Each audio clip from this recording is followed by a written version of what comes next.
जिनकी सज़ा की कोई माफ़ी नहीं थी, तो उनको इसमें कैद कर दिया जाता था।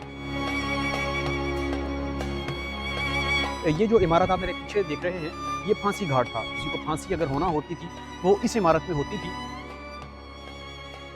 बिस्मिल्लाहिर्रहमानिर्रहीम, अस्सलाम वालेकुम नाज़रीन, आप पाकिस्तान मैटर्स देख रहे हैं। मैं आसिम इरशाद हूँ। इस वक्त मैं किला डिरावर में मौजूद हूँ।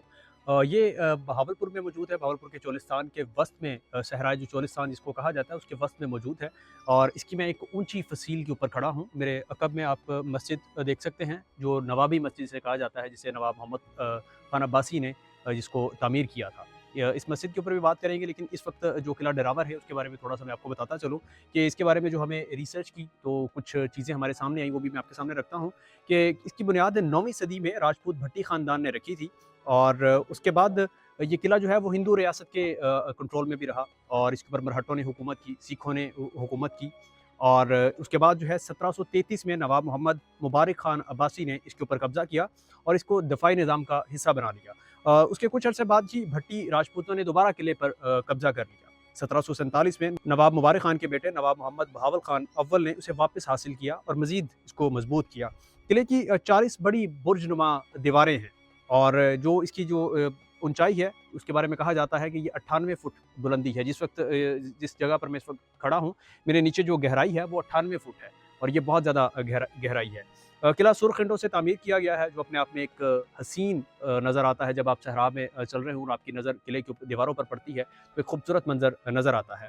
और इसके बारे में मज़ीद क्या है और यहाँ के मुकामी लोग क्या जानते हैं इस बारे में, आइए जानते हैं इस डिजिटल रिपोर्ट में। चोलिस्तान के बीचों बीच किला दिरावड़ अपनी शानदार तारीख के साथ खड़ा है। यह किला तकरीबन 1000 साल पुराना है और इसे मौजूदा शक्ल नवाब सादिक मोहम्मद खान अव्वल ने 1733 में बहाल किया था। ये किला 40 बड़े बुर्जों पर मुश्तमिल है। इसकी दीवारें 30 मीटर बुलंद हैं। ये किसी जमाने में बहावलपुर के अब्बासी हुक्मरानों का अहम किला था, जहाँ फौजी दस्ते तैनात होते थे और सामान महफूज रखा जाता था। किले के करीब एक खूबसूरत अब्बासी मस्जिद भी मौजूद है, जो इस्लामी फन तामीर का शानदार नमूना है। लेकिन आज ये तारीखी विरसा तबाही के करीब है। दीवारें टूट रही हैं, नक्शो निगार मध्यम हो रहे हैं और कोई मुनासिब देखभाल नहीं हो रही। अगर इसे महफूज ना किया गया तो ये किला आने वाली नस्लों के लिए सिर्फ एक कहानी बनकर रह जाएगा। नाज़रीन, किला डिरावर में ही मौजूद हैं, और ये जो आप मेरे अकब में ये एक जगह देख रहे हैं, कोठरी जिसे कहा जाता है, इसके बारे में जब हमने यहाँ पर कुछ लोगों से बात की, तो उन्होंने बताया कि इसको काली कोठरी का नाम दिया गया था, कि जिसमें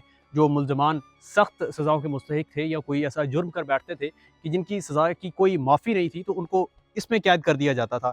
इसके अंदर जाने की इजाज़त नहीं है, बहुत बोसीदा हो चुकी है, और कोई पता नहीं है कि कब कोई छत, कोई ईंट, कोई कहीं से कुछ भी गिर जाए। तो लेकिन इस बारे में सिर्फ यही कहा जाता है कि ये काली कोठरी है, और इसमें जो मुल्ज़मान किसी भी किस्म का कोई जुर्म करते थे और कोई सख्त सज़ाएँ उनको मिलना होती थी, तो उनको यहाँ पर कैद रखा जाता था, और कितनी मुद्दत तक कैद रखा जाता था, उसके बाद उनको क्या सज़ाएँ दी जाती थीं, वो भी यहाँ पर काफ़ी सारी तफ़सील में चीज़ें हैं कि यहाँ पर फांसी घाट भी मौजूद है, और वहाँ पर उनको फांसी भी दी जाती थी। नाज़रीन, ये इस वक्त किला डिरावर में ही मौजूद हूँ, और इसके बारे में यहाँ पर पता चला है कि ये जो इमारत आप मेरे पीछे देख रहे हैं, ये फांसी घाट था, कि जहाँ पर जो मुल्ज़मान को सज़ाएँ हो जाती थी और किसी को फांसी अगर होना होती थी, वो इस इमारत में होती थी। ये जो आप मनाज़िर इस वक्त अपनी स्क्रीन पर देख रहे हैं, कि ऊपर से वो जो है उस शख्स को फांसी दी जाती थी, और नीचे इसके कुआँ है, जो अब तो मुकम्मल बंद हो गया हुआ है, कोई इसका नामो निशान नहीं मिलता।